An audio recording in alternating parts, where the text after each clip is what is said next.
Hello student, नमस्कार, राधे राधे। स्वागत है आप सभी का उत्कर्ष के इस ऑनलाइन सेगमेंट में, जब मैं आपका दोस्त, आपका होस्ट यतीन जोशी स्वागत और हार्दिक अभिनंदन करता हूं हमारे इस डेट अद्भुत प्लेटफॉर्म पर।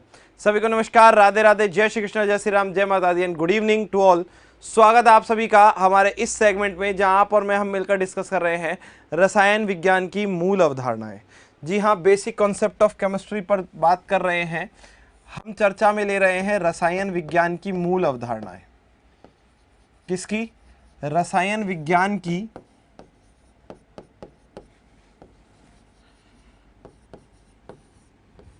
मूल अवधारणाएं।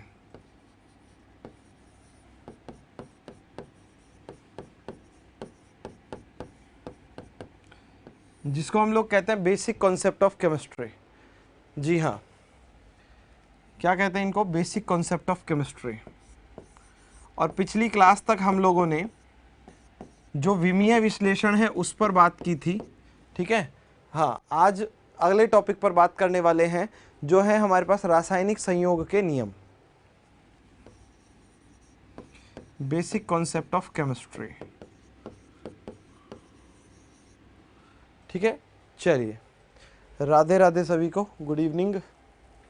चलिए, अब हम नए टॉपिक पर बात करेंगे, जो है रासायनिक संयोग के नियम। ठीक है ना। रासायनिक संयोग के नियमों में हम लोग बात करें तो वैज्ञानिकों ने भिन्न भिन्न समय पर रासायनिक संयोजन को समझाने के लिए, परिवर्तन को समझाने के लिए, मात्रात्मक अध्ययन के लिए 5 नियम दिए। विशेषतः अगर हम लोग बात करते हैं रासायनिक संयोग के या रासायनिक संयोजन के, तो देखिएगा, laws of chemical combination next है हमारे पास। रासायनिक संयोजन के नियम।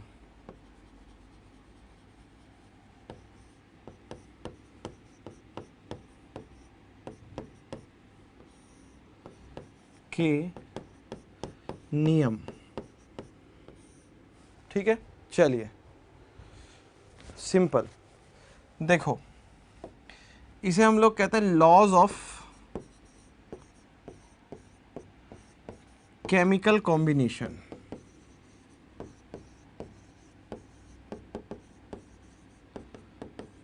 लॉज ऑफ केमिकल कॉम्बिनेशन, ये है हमारे पास इस नियम के लिए। और इसके अंतर्गत जिन नियमों को हम लोग पढ़ते हैं, वो कितने नियम हैं? 5 नियम इसके अंतर्गत हम लोग पढ़ने वाले हैं। ठीक है ना। चलिए, कितने? 5 नियम हैं इसके अंतर्गत जो हम पढ़ने वाले हैं। सबसे पहले लेवोशियर के द्वारा दिया गया। जी हाँ, क्या? सबसे पहले लेवोशियर के द्वारा दिया गया, और लेवोशियर ने जो नियम दिया उसे कहते हैं द्रव्यमान संरक्षण का नियम। किसका? द्रव्यमान संरक्षण का नियम। अब द्रव्यमान संरक्षण के नियम की बात करें, लॉ ऑफ मास कंजर्वेशन जिसको हम कहेंगे, law of mass conservation, law of mass conservation.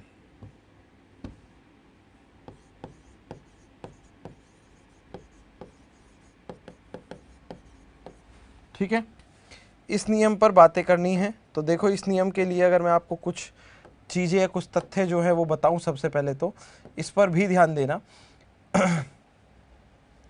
देखो, सबसे पहली तो बात यह है कि द्रव्यमान संरक्षण के नियम के बारे में सबसे पहली बात अपने पास क्या है, ये सुनो। द्रव्यमान संरक्षण का नियम किसने दिया? पहली चीज, ये नियम दिया लेवोशियर ने। एक होता है नियम देने वाला और एक होता है सिद्ध करने वाला। ठीक है ना। सिद्ध किसने किया? लैंडोल्ट ने इसको सिद्ध किया था। किसने? लैंडोल्ट ने। ठीक है, जी हाँ।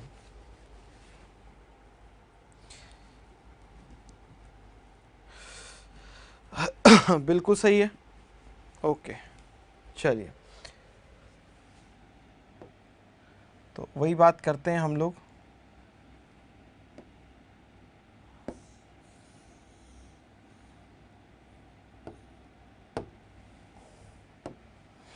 तो देखो,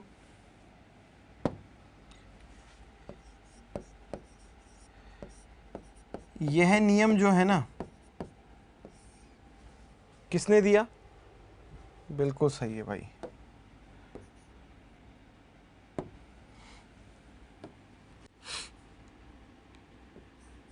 एंटोनियो लेवोशियर ने दिया। किसने? एंटोनियो लेवोशियर ने दिया। किसने दिया? एंटोनियो लेवोशियर ने दिया। साथ में इन्होंने ये भी बताया क्या, और इसे किसने प्रतिपादित किया? जी हाँ, प्रतिपादित करने का काम किया लैंडोल्ट ने, तथा लैंडोल्ट ने इसे क्या कर दिया? प्रतिपादित कर दिया। ठीक है,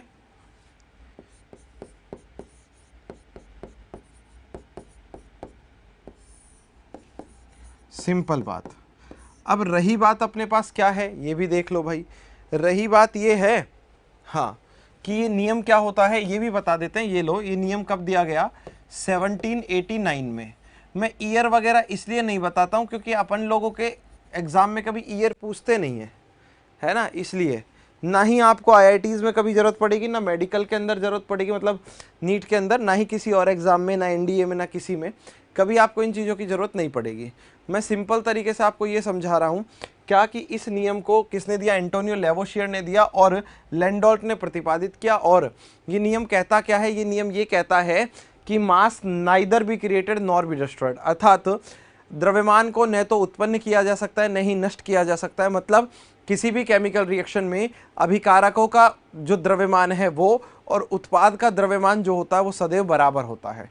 किसी भी केमिकल रिएक्शन में अभिकारक का द्रव्यमान और उत्पाद का द्रव्यमान सदैव बराबर होता है। ये बात है इसमें। ठीक है, क्या बात है वापस से सुन लो। चलिए, तो हम ये कह रहे हैं, इस नियम के अनुसार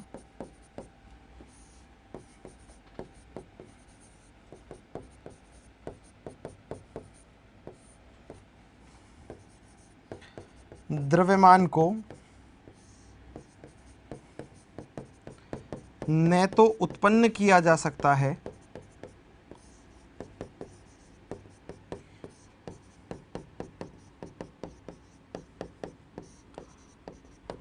और न ही नष्ट किया जा सकता है।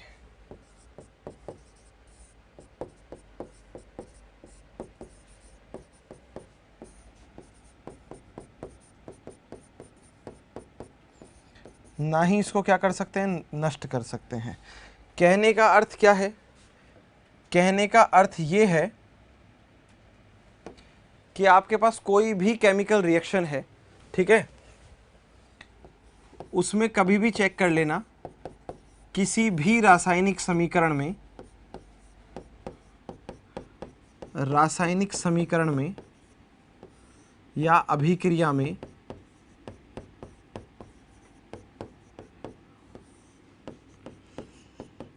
अभिकारक का द्रव्यमान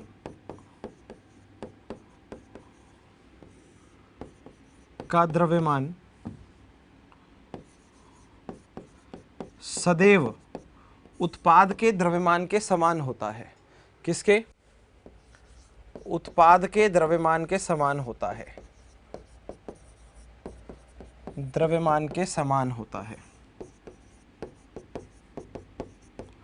समान होता है। ठीक है, इसका मतलब रासायनिक अभिक्रिया जब भी होगी अपने पास, उन्हीं अभिक्रियाओं के अंदर हम लोग ये जांचेंगे, परखेंगे, चेक करेंगे, जिसमें क्या है कि किसी भी रासायनिक अभिक्रिया में जो अभिकारक हैं, अभिकारकों का जो द्रव्यमान है, द्रव्यमान जो है वो बराबर है किसके? उत्पाद के द्रव्यमान के। ठीक है ना, क्या? उत्पाद के द्रव्यमान के।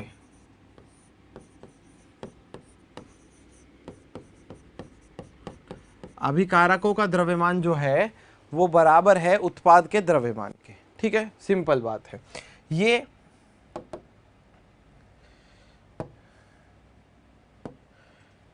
एक स्पष्ट बात है जो हम बहुत पहले से पढ़ते हुए आए हैं। हालांकि ये नियम आपने पहले भी कभी पढ़े होंगे, जब आप 9वीं क्लास में होंगे तब भी ये नियम पढ़ा होगा। ठीक है, उदाहरण के लिए अगर मैं आप लोगों के साथ बात करूं तो देखो, जैसे एग्जाम्पल के तौर पे जल की मतलब हाइड्रोजन की क्रिया कराते हैं ऑक्सीजन के साथ, तो इन दोनों के बीच में जब रिएक्शन होती है तो क्या बनता है, जल बन जाता है, H2O बन जाता है। अभिक्रिया को बैलेंस करने के लिए हम लोग क्या करते हैं, इधर लगा देते हैं 2 और इधर लगा देते हैं 2। अब चेक करो, क्या चेक करो कि भाई ये तो हो गया 2, ये हो गया इंटू में 1 इंटू 2 प्लस 16 इंटू 2। ठीक है, और ये क्या हो गया 2 इंटू 1 इंटू 2 प्लस 16। ठीक, तो यहाँ से देखो 2 दूनी 4 प्लस 16 दूनी 32, और ये हो जाएगा 2 इंटू 18, तो 32 और 4 36 AMU। AMU का पूरा नाम होता है एटॉमिक मास यूनिट। दूसरे नंबर पर बराबर क्या है, 36 AMU। कहने का मतलब क्या हो गया, कहने का मतलब अपने पास ये हो गया कि 36 AMU बराबर 36 AMU, मतलब अभिकारक का द्रव्यमान बराबर उत्पाद का द्रव्यमान। किसका, मतलब अभिकारक का द्रव्यमान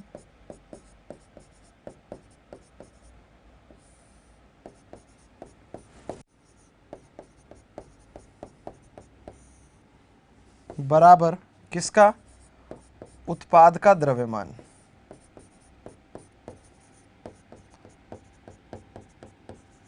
mass of reactant is equal mass of product. ठीक है ना, mass of reactant is equal mass of product, simple सी बात है। ठीक है, चलिए, तो यहाँ जो AMU लिख रहा है इसके बारे में थोड़ा सा सुन लो। ये परमाणु जो द्रव्यमान होता है, द्रव्यमान जो है हमारे पास, आणविक द्रव्यमान जो है उनकी इकाई होता है, किसकी, आणविक द्रव्यमान की। AMU का पूरा नाम होता है एटॉमिक मास यूनिट, हिंदी में कहते हैं परमाणवीय द्रव्यमान इकाई, परमाणवीय द्रव्यमान इकाई, मतलब एटॉमिक मास यूनिट,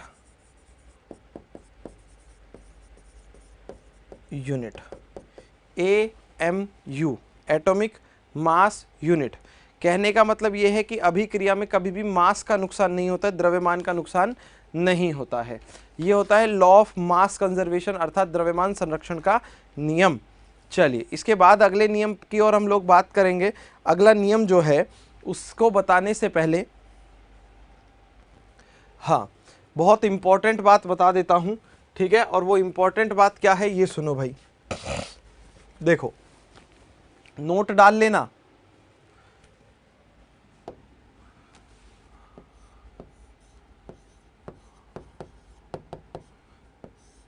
जो रासायनिक अभिक्रियाएं हैं उनमें से, ठीक है, जो रासायनिक अभिक्रियाएं हैं उनमें से अगर हम बात करें तो जो नाभिकीय अभिक्रियाएं होती हैं, वो नाभिकीय अभिक्रियाएं जो हैं, ठीक है पवन, बहुत बढ़िया भाई, है ना, स्वागत आपका उत्कर्ष परिवार में।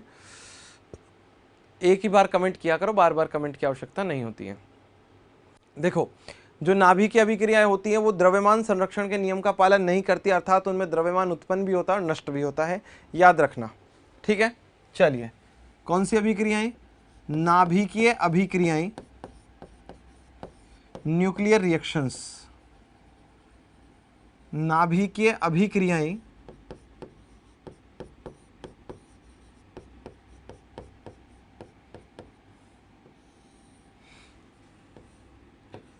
द्रव्यमान संरक्षण के नियम का पालन नहीं करती,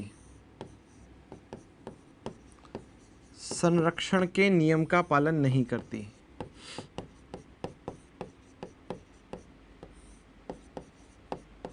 किस नियम का पालन नहीं करती, द्रव्यमान संरक्षण के नियम का पालन नहीं करती।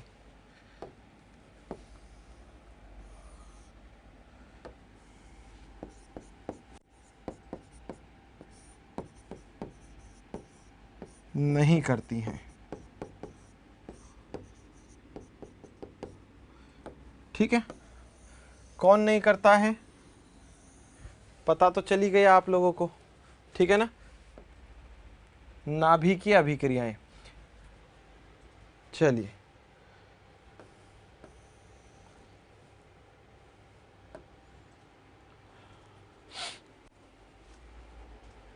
ये है द्रव्यमान संरक्षण का नियम।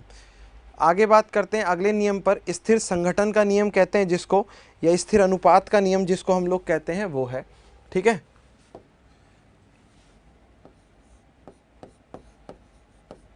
स्थिर संघटन या स्थिर अनुपात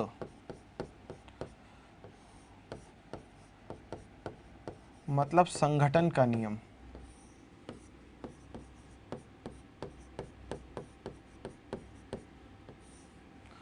लॉ ऑफ कांस्टेंट प्रोपोर्शन, ठीक है ना, लॉ ऑफ कांस्टेंट प्रोपोर्शन।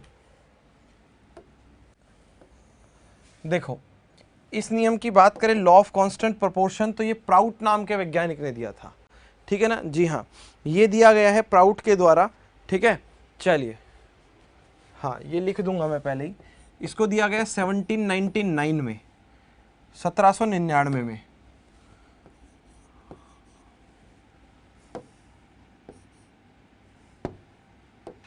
ठीक है। किसने दिया? प्राउट नाम के वैज्ञानिक ने दिया। और प्राउट ये कहते हैं कि कोई भी यौगिक है उसका शुद्ध जो नमूना है उसमें जो परमाणुओं की संख्या है वो सदैव निश्चित अनुपात में होती है, चाहे पदार्थ को किसी भी स्रोत से प्राप्त किया जाए। वापस से सुन लो, चाहे पदार्थ को किसी भी स्रोत से प्राप्त किया जाए, हमेशा कैसी रहेगी? बिल्कुल समान रहेगी, ठीक है ना।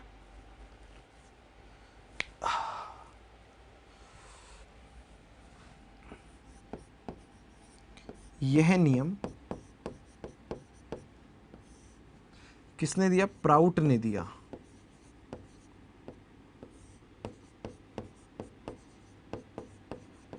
किसने दिया? प्राउट ने दिया, पहली चीज। दूसरी बात, इस नियम में क्या बताया? इस नियम के अनुसार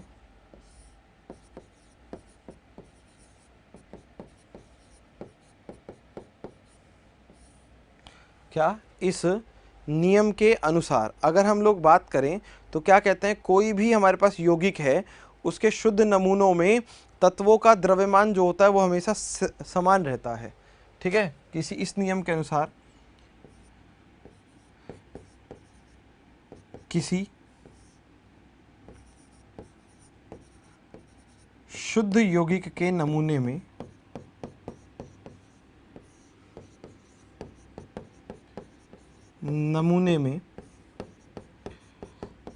तत्वों का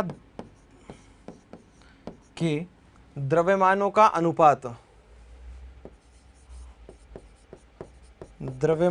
अनुपात,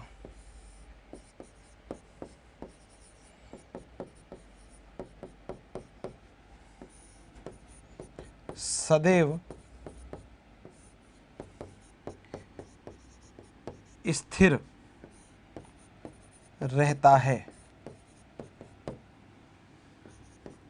चाहे यौगिक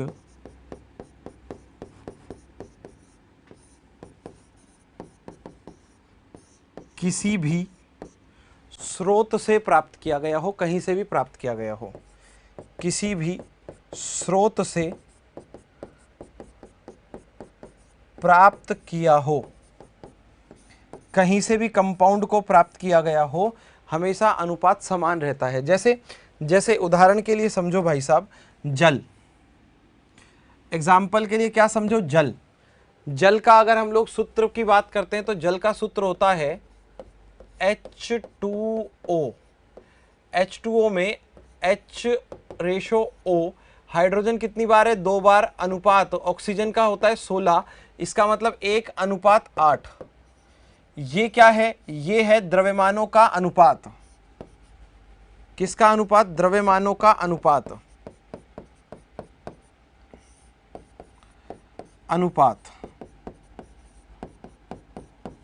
ठीक है। अब ध्यान से सुनो, हमने लास्ट में कहा क्या कि भाई साहब कहीं से भी प्राप्त हो। अब भाई नदी से जल प्राप्त होगा तो भी यही रहेगा, कुएं से जल प्राप्त होगा तो भी यही रहेगा, झरने से प्राप्त होगा तो भी यही रहेगा, ठीक है। बर्फ जो है उसमें भी यही रहेगा, यदि आप तालाब से लेते हैं तो भी यही रहेगा, समुद्र से लोगे तो भी यही रहेगा, रासायनिक प्रक्रिया से बनाओगे तो भी यही रहेगा।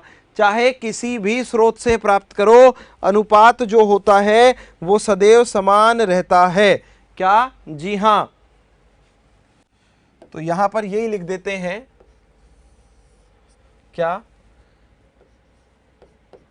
जल में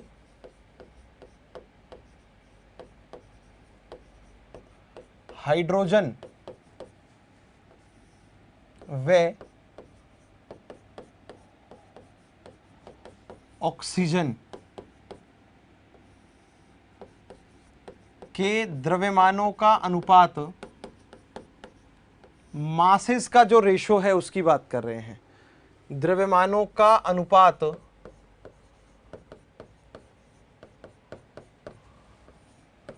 सदैव 1:8, 1:8 होता है, चाहे जल नदी, तालाब, कुआं, समुद्र, नहर, ठीक है, झील या अन्य किसी स्रोत से प्राप्त हुआ हो।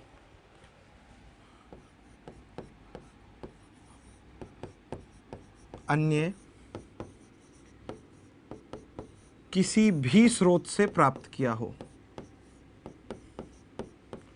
स्रोत से प्राप्त किया हो।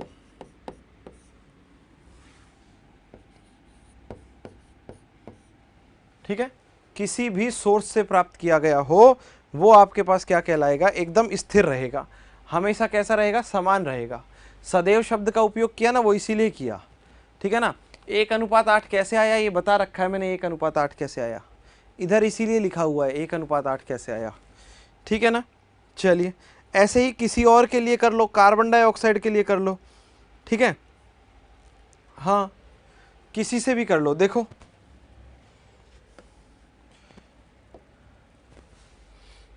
CO2, देखो कुछ चीजें आपको पुरानी बचपन वाली याद रखनी पड़ेगी। जैसे कार्बन का द्रव्यमान कितना था? 12 अनुपात, ऑक्सीजन का कितना था? 16, और यहाँ 2 ऑक्सीजन की वजह से कितना हो गया? 32। 4 से काटो इसको, 4 से काटोगे तो ये 3 बार कटेगा, ये 8 बार कटेगा, ठीक है, 3:8 हो गया है। अब ये तो हमारे पास एक स्थिति हो गई है, चलो छोड़ दो। अब भाई मैं क्या कर रहा हूं? देखो मैं कोयले के दहन से क्या प्राप्त करने की प्रयास कर रहा हूं? कोयले का दहन कर रहा हूं, ठीक है ना। किसका दहन कर रहा हूं? कोयले का दहन। तो भाई अगर मैं कोयले का दहन कर रहा हूं तो देखो क्या होगा, कोयले के दहन का मतलब है C+O2 और उससे क्या बनेगा? CO2, ठीक। दूसरा मैं क्या कर रहा हूं? मैं संगमरमर का अपघटन कर रहा हूं, डिकम्पोजिशन कर रहा हूं। किसका? संगमरमर का, मार्बल का, ठीक है ना, संगमरमर का अपघटन कर रहा हूं। तो संगमरमर क्या होता है? संगमरमर होता है भाई साहब CaCO3, इससे क्या बन जाएगा? CaO और CO2 बन जाएगा। हमें हमारी काम की चीज मिल गई, ये इसका मतलब है ताप। ट्राइंगल बनाने का मतलब क्या है? ताप। अब हमें हमारी काम की चीज मिल गई। अब आप कहोगे सर काम का क्या है यहाँ, तो अभी बता देता हूँ यहाँ काम का क्या है। देखो ये कार्बन डाइऑक्साइड काम का है, ये कार्बन डाइऑक्साइड काम का है। दोनों कार्बन डाइऑक्साइड में कार्बन और ऑक्सीजन का जो अनुपात होगा वो क्या होगा भाई? दोनों के लिए अगर हम बात करें, रेशो ऑफ कार्बन और ऑक्सीजन का जो द्रव्यमान होगा वो यही तो आएगा, क्या? 3:8। इसका मतलब चाहे कार्बन डाइऑक्साइड जो है वो कहीं से प्राप्त की हो, कोयले के दहन से प्राप्त की गई हो, या फिर कहां से प्राप्त करें हम? जी हां, या फिर हम लोगों ने संगमरमर से प्राप्त की गई हो, तो संगमरमर से प्राप्त करने पर भी कार्बन और ऑक्सीजन का रेशो जो होता है वो सदैव समान होता है। मैं बताऊंगा भाई, देखो आप कह रहे हो अरविंद की सर ये रिएक्शन बनानी नहीं आती, तो आप चिंता मत करो, मैं सिखाऊंगा आप लोगों को रिएक्शन, समय आने पर सब चीजें सिखाई जाएंगी, है ना। चलिए ठीक है, तो क्या स्पष्ट है? अतः स्पष्ट है। क्या क्लियर हो रहा है?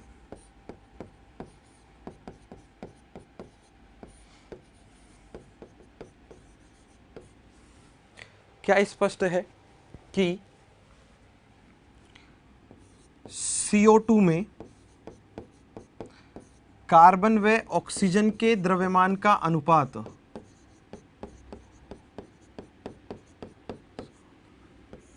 द्रव्यमानों का अनुपात हमेशा कैसा होता है? जी हाँ,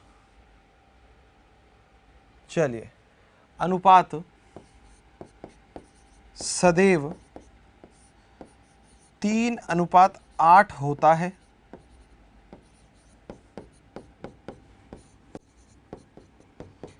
चाहे CO2 कोयले के दहन से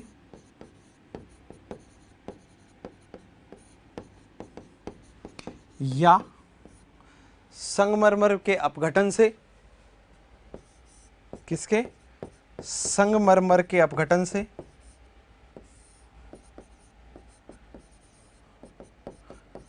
अपघटन से अथवा अन्य किसी विधि से प्राप्त की गई हो। किसी भी विधि से प्राप्त की गई हो। ठीक है,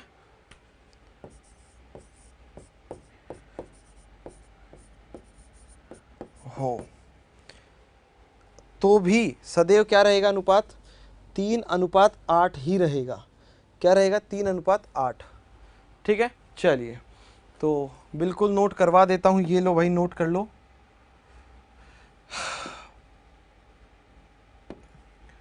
यहां से हमने स्टार्ट किया है आज, फटाफट से आप नोट कर लो, फिर आगे बढ़ेंगे अपन लोग, है ना।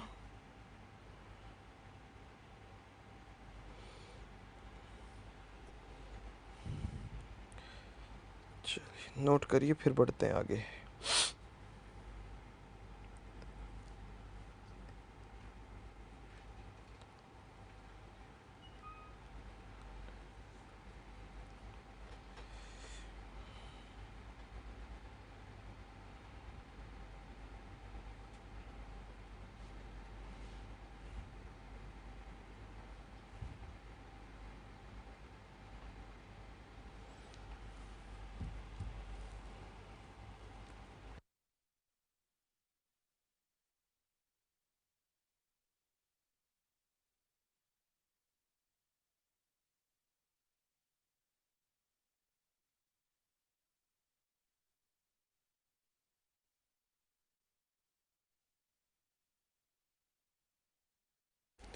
चलिए आगे बढ़िए, आगे नोट करिए।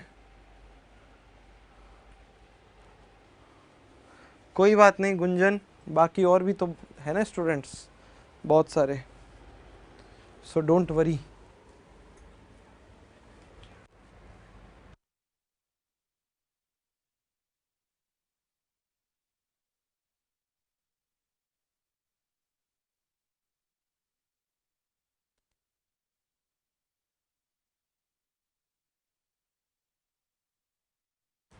करिए भाई, नोट करिए, है ना।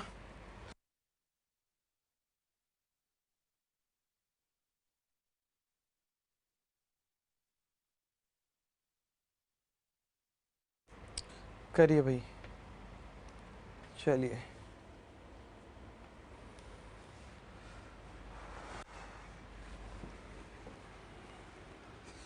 बढ़ो आगे। लो फिर चलिए, बहुत बढ़िया। हरिओम श्री राधे।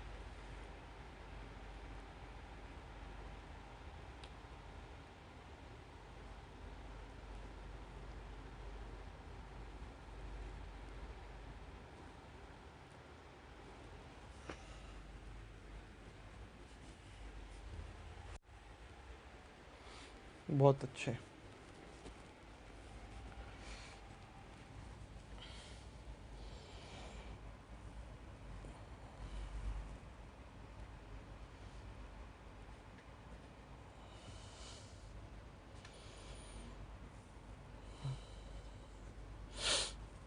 हाँ बिल्कुल करेंगे। इसके बाद अगले नियम जिसका नाम है गुणित अनुपात का नियम, और गुणित अनुपात के बाद हम लोग बात करेंगे तुल्य अनुपात का नियम, जिसे व्युत्क्रम अनुपात का नियम भी कहते हैं। फिर हम लोग गैलुसेक का नियम जो है उस पर बात करेंगे। ठीक है, चलिए आगे बढ़िए।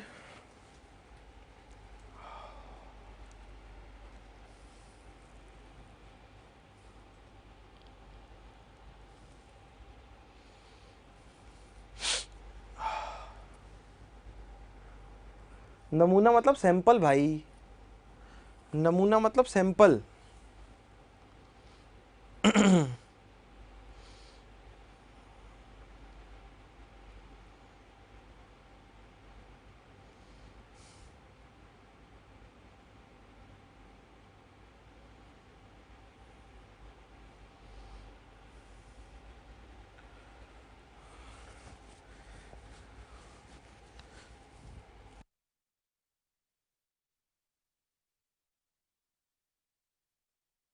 चलिए ठीक है, करिए ये भी नोट। फिर अगले नियम की ओर बात करेंगे हम लोग, जो कि है हमारा गुणित अनुपात का नियम। डाल्टन नाम के वैज्ञानिक ने दिया था और बर्जीलियस ने उसे प्रतिपादित किया था। ठीक है,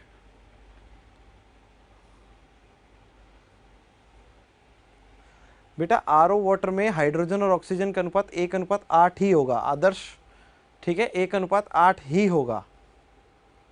ठीक है, जल चाहे किसी भी स्रोत से प्राप्त किया गया है, अगर शुद्ध है तो 1:8 ही होगा।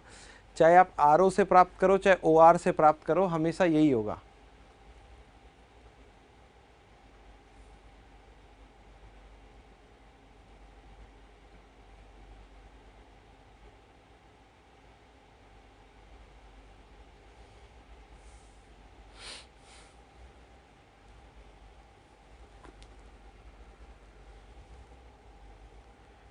ओके,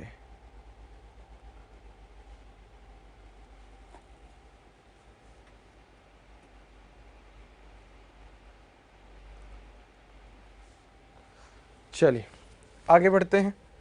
नेक्स्ट नियम पर बात करते हैं, जो कि है गुणित अनुपात का नियम। कौन सा नियम? गुणित अनुपात का नियम। ठीक है, लॉ ऑफ मल्टीपल प्रोपोर्शन, गुणित अनुपात का नियम।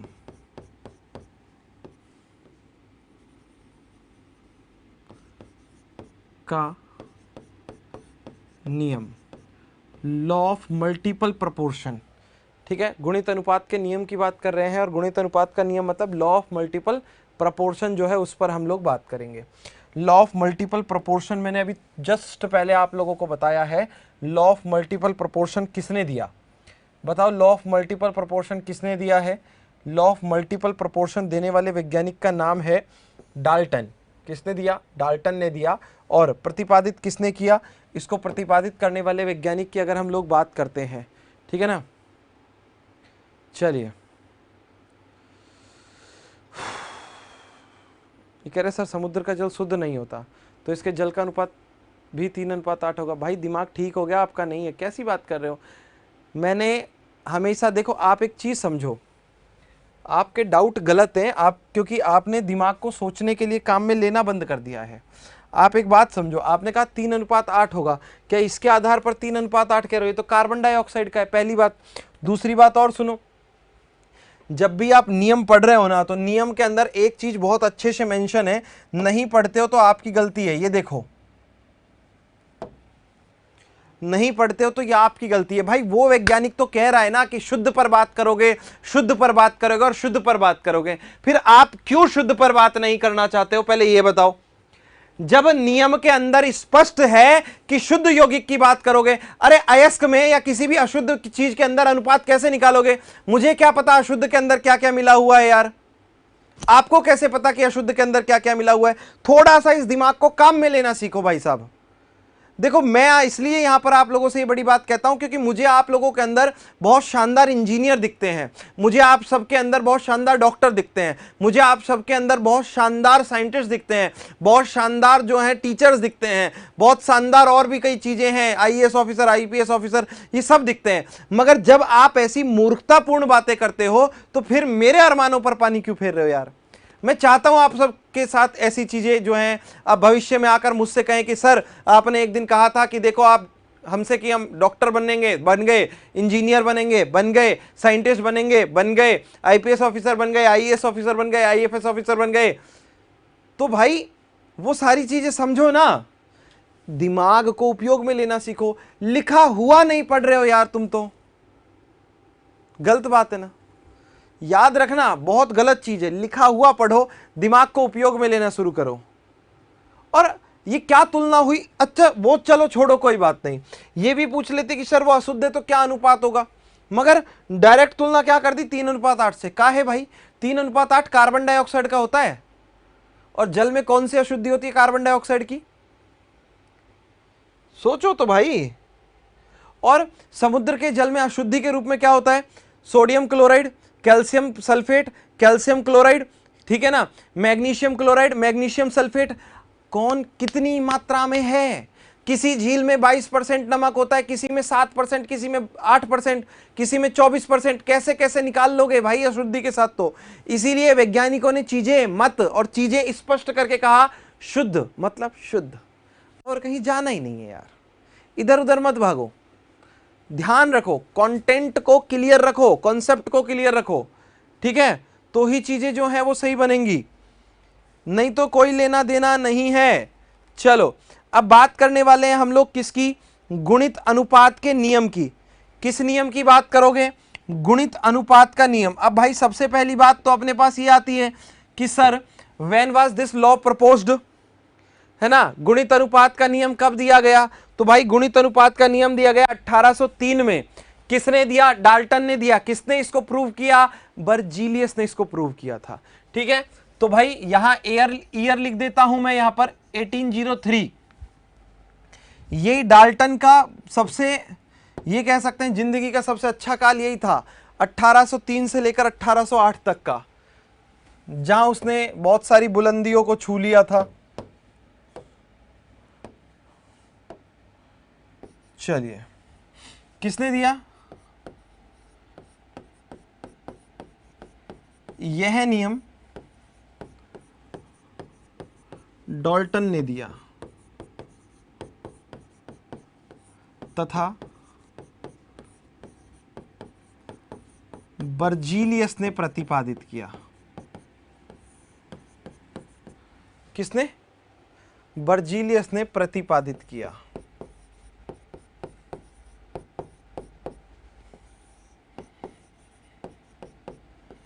ठीक है, नियम क्या था ये बताने से पहले एक चीज और बता देता हूं। देखो यहां से आपके पास क्या है कि कार्बन मोनोऑक्साइड है, क्या है, कार्बन मोनोऑक्साइड है और कार्बन डाइऑक्साइड है। दोनों के अंदर कार्बन और ऑक्सीजन का कंटेंट अवेलेबल है।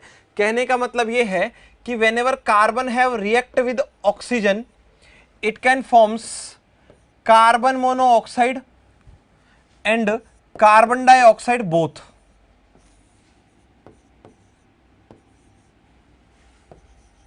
सिंपल बात है।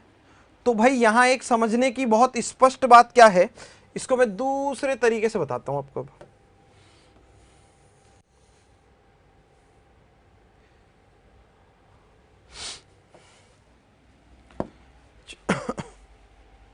देखो इसमें एक तरफ तो यौगिक लिख लेंगे, एक तरफ कार्बन और एक तरफ ऑक्सीजन।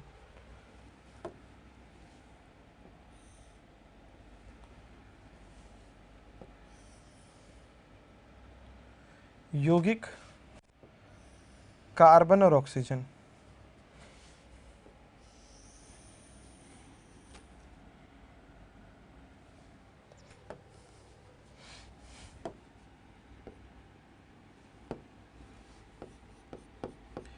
यौगिक कार्बन का द्रव्यमान और ऑक्सीजन का द्रव्यमान, मास ऑफ कार्बन और मास ऑफ ऑक्सीजन।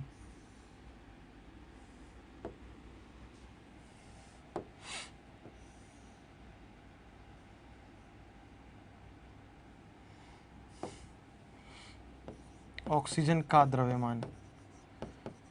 तो यौगिक क्या क्या हैं? ठीक है, हाँ देखो, प्रतिपादन का मतलब होता है जिसने प्रूव किया, नियम देने का मतलब होता है जिसने अध्ययन करके बताया है कि ऐसा होगा भाई। प्रतिपादन का मतलब है जिसने प्रूव करके बताया है। क्या क्या यौगिक यूज में ले रहे हो, मतलब क्या क्या यौगिक है जिन पर बात कर रहे हो? एक तो है कार्बन डाइऑक्साइड और एक है कार्बन मोनोऑक्साइड। दोनों में कार्बन सेम है। भार कितना है दोनों में? कार्बन का 12, इधर भी कितना है? 12। दोनों में कितना कितना है? 12-12 ग्राम है। कितना ग्राम है? 12-12 ग्राम है। ठीक है, दूसरी तरफ बात करो भाई, यहां देखो, एक ऑक्सीजन का मतलब हो गया 16 ग्राम, मगर दो ऑक्सीजन का मतलब कितना हो गया? 16 दूनी 32 ग्राम, 32 नहीं, 36 नहीं रहे, 32।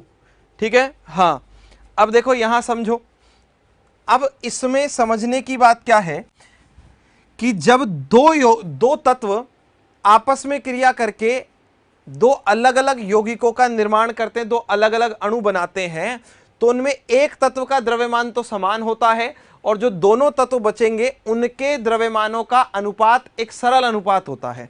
कैसे? ऑक्सीजन और जो आपके पास ऑक्सीजन है, दोनों में उनका अनुपात निकालोगे तो भाई करके देखो क्या आएगा? 16:32। सरल अनुपात आ रहा है ना, 1:2। समझे? क्या होगा? 1:2 सरल अनुपात होता है। ठीक है, यही बताया था किसने? डाल्टन ने और बर्जीलियस ने आपस में मिलकर। ओके चलिए ठीक है, नियम लिखते हैं।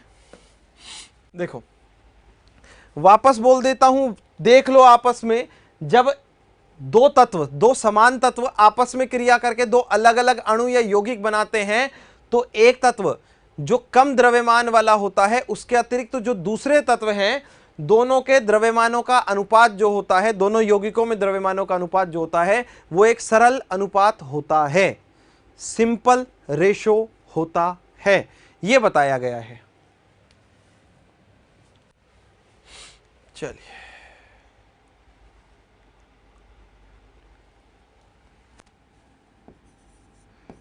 इस नियम के अनुसार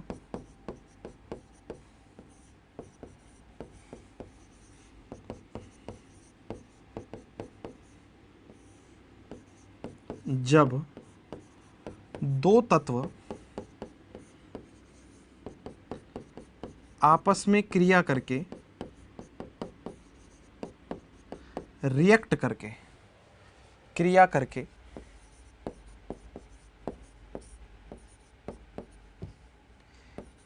एक से अधिक यौगिक बनाते हैं। एक से अधिक का मतलब हो गया भाई, दो भी बन सकते हैं, तीन भी बन सकते हैं, कितने भी बन सकते हैं। ठीक है ना? जी हाँ, एक से अधिक यौगिक बनाते हैं तो क्या होगा? तो अधिक यौगिक बनाते हैं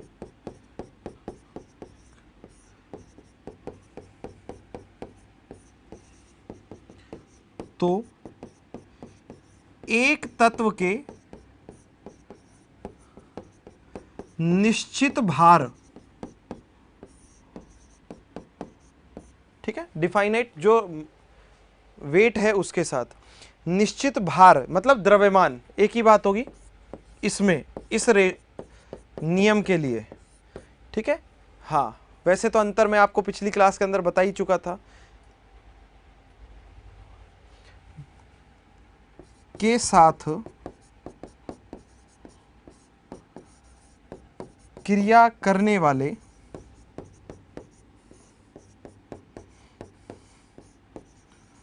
दूसरे तत्व का द्रव्यमान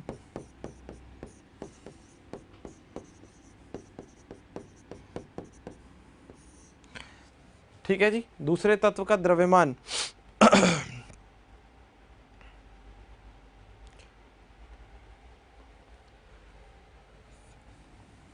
यहीं लिख देते हैं, सरल अनुपात में होता है। कैसे अनुपात में होता है? सरल अनुपात में होता है।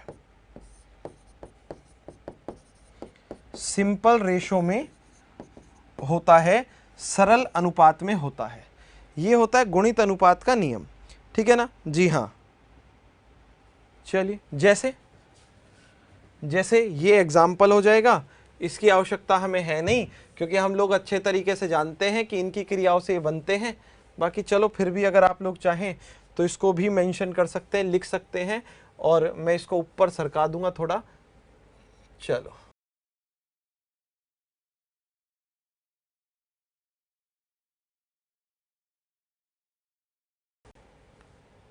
ठीक है।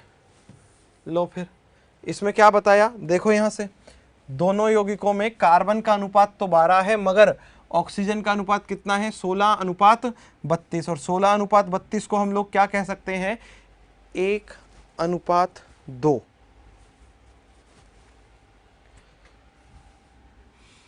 CO व CO2 में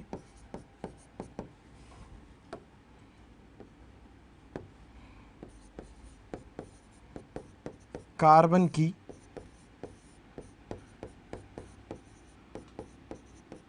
निश्चित मात्रा कितनी ग्राम? 12 ग्राम से क्रिया करने वाले, रिएक्ट करने वाले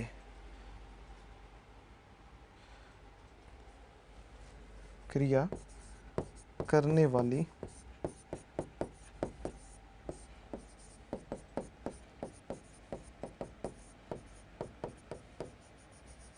जो ऑक्सीजन है, क्या है? ऑक्सीजन, ठीक। उसकी मात्राएं कितनी है?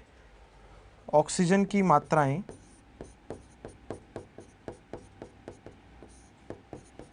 क्रम से है 16 ग्राम व 32 ग्राम है, जिनका अनुपात क्या होगा? रेशो 1:2, ब्रैकेट में लिख दो, सरल अनुपात है। यही बताना चाहते हैं वो दोनों इस नियम से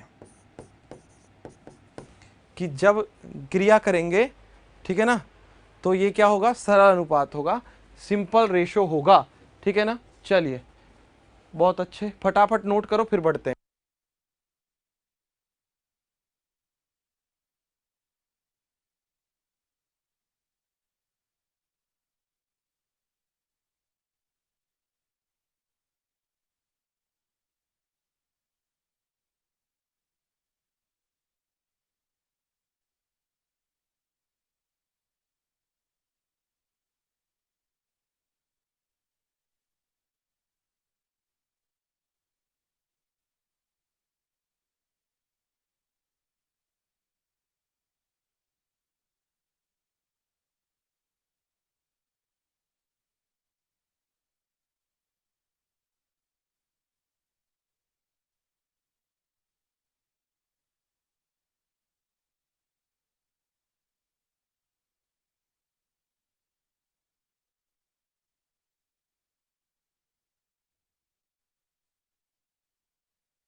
केवल ऑक्सीजन का अनुपात निकालना है क्या सर? अरे वो तो डिपेंड करेगा ना किस यौगिक के साथ बात कर रहे हो, ठीक है ना? हाँ, किस यौगिक के साथ बात कर रहे हो, किस यौगिक के लिए बात कर रहे हो, उस पर डिपेंड करेगा। चलो, इसको भी नोट कर लो। इसके बाद दो नियम और हैं अपने पास। एक अपने पास है, हाँ, तुल्य अनुपात का नियम, ठीक है जी, जिसे व्युत्क्रम अनुपात का नियम भी कहते हैं। और एक अपने पास आएगा हाँ, मेनली तो ये चार ही हैं, ठीक है। इसके बाद पांचवा जो आएगा वो आएगा गैलुसेक का नियम, जो गैसों के आयतन संबंधी नियम से है। किससे? गैसों के आयतन संबंधी नियम से रिलेट करता है, ठीक है ना? जी हाँ, बिल्कुल। इसके बाद तुल्य अनुपात का लॉ है, बिल्कुल है, रिचर और स्ट्रेस ने जो दिया, ठीक है। हाँ, करो नोट, फिर बढ़े आगे, ठीक है।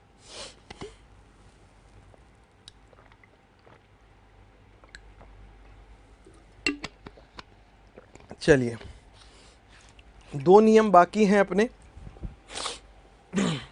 मगर देखो ऐसा है, चैप्टर ख़त्म होने में थोड़ा सा टाइम और लगेगा, मगर अभी स्थिति ऐसी है कि थोड़ी सी मुझे मेरी तबीयत ठीक नहीं लग रही है, इसलिए आज की क्लास को मैं यहीं विराम देता हूं। आप लोगों से मुलाकात करूंगा मैं नेक्स्ट क्लास में, तो आप लोग पढ़ते रहिए, आगे बढ़ते रहिए। जय हिंद, जय भारत, जय जवान, जय किसान, जय विज्ञान। राधे राधे।